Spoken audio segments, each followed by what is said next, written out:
Inter 2, Sassuolo 1. I nerazzurri ritrovano i 3 punti dopo le 2 sconfitte contro Udinese e Juventus e lo fanno contro un avversario storicamente molto ostico ed insidioso che anche ieri sera, si è confermato tale, ma con il risultato che sorride alla squadra di Christian Chivu grazie al gol di Di Marco e all'autorete di Muaremovic, ma che per me resta comunque un gol di Carlos Augusto che avrebbe meritato di finire sul tabellino dopo l'ottima prestazione di ieri sera. Quindi, amiche e amici nerazzurri, commentiamo insieme il match di San Siro, come sempre all'indomani, nel nostro format delle 5 cose che potresti non aver visto. Tra l'altro eravamo presenti in quel di San Siro, quindi vi regalerò anche qualche chicca, ecco, direttamente dallo stadio, ma prima di partire io vi ricordo sempre di continuare a sostenere il progetto Passione Inter con un like al video, l'iscrizione al canale e soprattutto il nostro club, il mitico club di Passione Inter con tantissimi interisti da tutto il mondo. Detto questo andiamo al sodo perché oggi ovviamente si parla tanto della vittoria di ieri sera, sto leggendo tanti pareri discordanti tra chi è più convinto e chi lo è meno dal punto di vista della prestazione. Onestamente per me l'Inter di ieri è stata comunque per la maggior parte del tempo convincente, ha sofferto tanto nel finale, ma ha saputo anche soffrire e questa è un'indicazione della quale ha parlato anche Christian Chivu nella conferenza stampa post partita ed è per questo che il primo punto che voglio affrontare con voi è il momento, perché non era una vittoria del tutto scontata, c'era solo un risultato valido che era appunto il successo, i 3 punti, perché dopo le 2 sconfitte consecutive diciamo che non c'erano altre strade da prendere per poter tornare sulla giusta carreggiata, quindi mentalmente una partita che probabilmente pesava tanto, con la consapevolezza appunto di ritrovare una squadra che storicamente si è sempre dimostrata molto antipatica. L'Inter ha gestito bene la partita, sicuramente ha forse sprecato un po' troppe occasioni davanti alla porta, anche se qui bisogna dare i giusti meriti anche ovviamente al portiere del Sassuolo che molto spesso si è fatto trovare pronto. Nel finale appunto minuti di sofferenza, peccato il gol che ha riaperto praticamente tutto, ci ha tenuti sulle spine nell'ultima parte di gara, ma tendenzialmente è stata una vittoria, dicevo ieri, di voglia, cioè l'Inter ha dimostrato di avere molta voglia e una consapevolezza del fatto che servissero per forza di cose quei 3 punti. Quindi in un momento del genere vittoria non scontata, doverosa ma non scontata e tra l'altro mentre venivo qui in ufficio stavo ascoltando in radio un'intervista a Francesco Acerbi, che come sapete insomma sta promuovendo il suo nuovo libro Guerriero e mi ha sorpreso per quello che ha detto, perché ha parlato di una leggerezza mentale, cioè che l'Inter deve ritrovare una sorta di leggerezza mentale e soprattutto deve ritrovare il sorriso, dando diciamo conferma del fatto che in questo momento parliamo giustamente molto di tattica e dell'assetto squadra di Chivu assolutamente, però questa affermazione di Acerbi sicuramente fa luce di nuovo sui discorsi legati al fattore mentale, perché è un Inter che in questo momento ha bisogno un po' di ritrovarsi a livello emotivo, a livello psicologico, di ritrovare quella leggerezza nello scendere in campo e cercare di portare la miglior prestazione possibile. Quindi questo è un aspetto molto importante e che va secondo me anche ad anticipare un po' il discorso tattico. E ieri però ho visto che l'Inter c'era mentalmente, ripeto, forse per la consapevolezza del peso della partita, però voglio sottolineare che ho visto un Inter molto focalizzata sul risultato, sia per i veterani, sia per insomma i titolarissimi, sia per i nuovi arrivati. Adesso ovviamente ci arriviamo, ne parleremo. Altra cosa, visto che parliamo di momento, mi collego al secondo punto parlando di contesto, perché di San Siro abbiamo parlato più e più volte. Purtroppo quest'anno San Siro è un tema molto delicato perché, si respira veramente un clima molto diverso rispetto a quello a cui siamo abituati. Io in queste prime 3 partite, tra le mura di casa devo dire che faccio ancora fatica a pensare che questo sia il clima che dobbiamo portarci dietro per tutta la stagione. Chivu non a caso in conferenza stampa dopo la partita contro l'Ajax aveva anzi prima della partita contro il Sassuolo, aveva detto, che serve la spinta di San Siro. Ieri è arrivata un'altra conferma perché si respirava ancora quel clima lì, quel silenzio assordante, come ha detto anche Lorenzo. C'è stata una piccola differenza rispetto alle altre volte, perché nel pre-partita, o meglio nei primi minuti di partita, la curva, seppur appunto con un numero di tifosi ridotto e quant'altro, ha lanciato un coro per Christian Chivu, probabilmente anche per quello che aveva detto il mister in conferenza stampa, e in più si è mostrata molto entusiasta sulle giocate di Pio Esposito, quasi per appunto incitarlo e spronarlo e fargli sentire la presenza di uno stadio che continua ad esserci nonostante la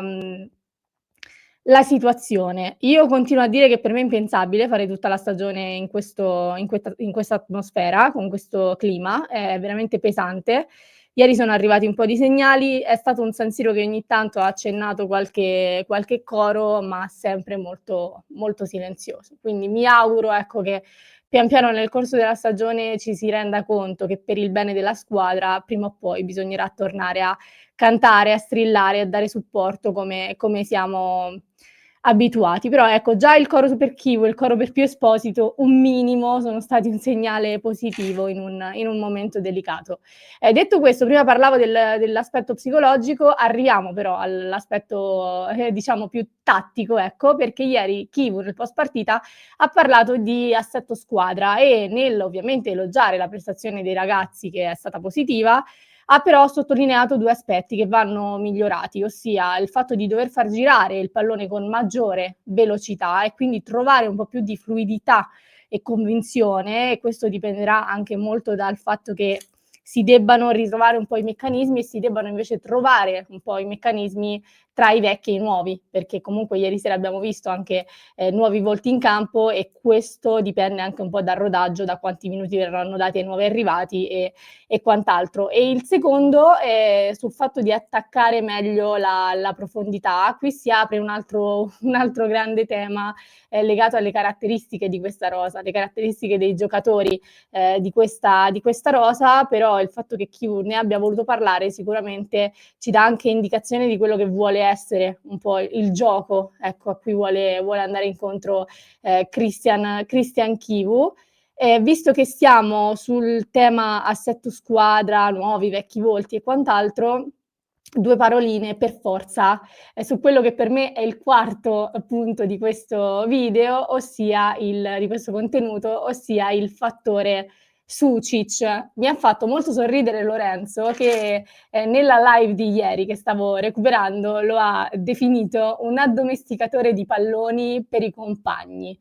È esattamente una definizione che secondo me è calzante per un giocatore che anche ieri è stato decisivo con l'assist per Di Marco, un pallone molto, molto interessante per Çalhanoğlu, che purtroppo poi non si è concretizzato, però anche lì si è fatto trovare pronto, e ancora un altro pallone per Pio Esposito,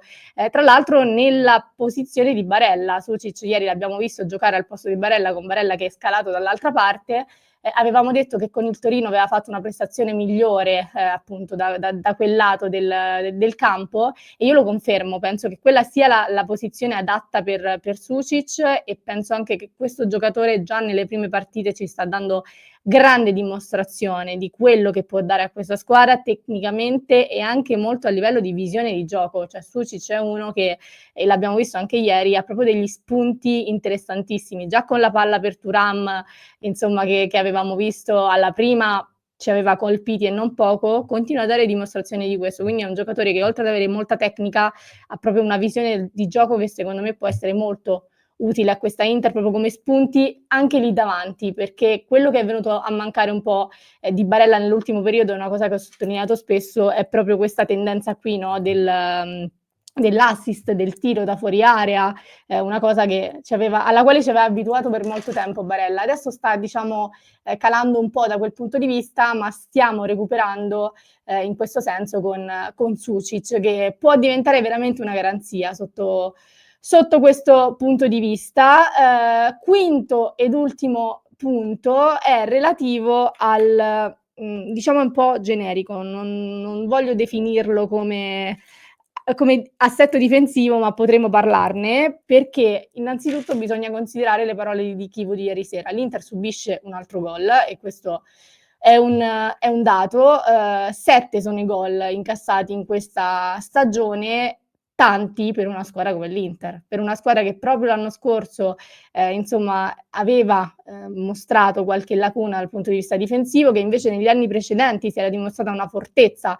da quel punto di vista, sta dimostrando un calo. Secondo me non dipende soltanto da, diciamo, i 3 della difesa e il portiere, ma è un discorso generale che dipende anche dal filtro di centrocampo, quindi è più un veramente limite di squadra. Però sicuramente appunto 7 gol incassati così ad inizio stagione ci fanno molto riflettere. Su questo discorso Chivu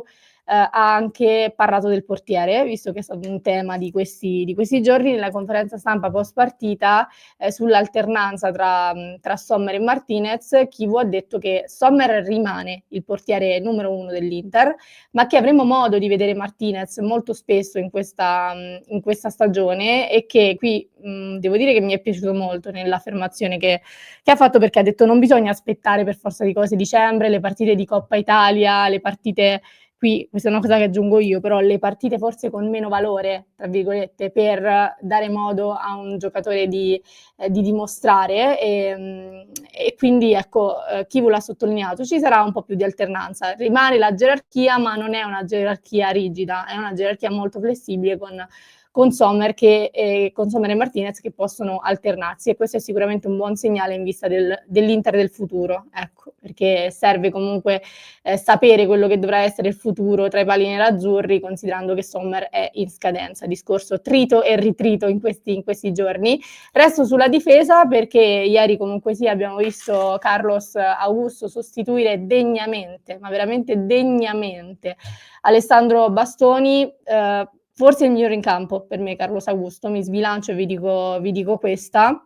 È stato veramente, ha fatto una prestazione incredibile, e su questo aspetto qua di Alessandro Bastoni Chivu ha accennato anche una cosa in conferenza stampa, che tra l'altro avrei voluto chiedergli, ossia la decisione di non fare il cambio con Di Marco all'ultimo minuto, cioè negli ultimi minuti. Di Marco era arrivato molto stanco a fine partita, avendo dato comunque un ottimo contributo, ed era ammonito. Chivu ha scelto di non sostituire Di Marco. Io pensavo che fosse naturale il cambio di Marco per Bastoni sul finale, so che ne ha parlato anche Lorenzo in live. Chivu ha detto semplicemente in conferenza stampa che Bastoni meritava un po' di riposo. Dopo tutto quello che ha fatto in queste prime giornate meritava un po' di riposo, quindi ha scelto di tenere Di Marco in campo, un Di Marco del quale oggi si sta discutendo tanto per via del mancato secondo giallo, quindi anche oggi polemiche sull'Inter. Come vediamo sempre, le polemiche si alimentano solo quando l'Inter è dalla parte del torto, tra mille virgolette, mai il contrario. Ragazzi, detto questo, io vi saluto. Queste erano un po' le varie cose che abbiamo potuto trarre dalla prestazione di ieri contro il Sassuolo, una prestazione che ci lascia sicuramente un buon messaggio da parte di questa Inter, che ci prepara ad una settimana di lavoro in vista poi della trasferta contro il Cagliari. Voi continuerete a parlarne, e continueremo anzi a parlarne anche più tardi nell'appuntamento delle 19:30 in live, qui sui canali di Passione Inter, quindi ci risentiamo più tardi. Io vi lascio un contenuto al link in descrizione per chi ci sta ascoltando in podcast, e per chi invece ci segue su YouTube vi basta cliccare qui.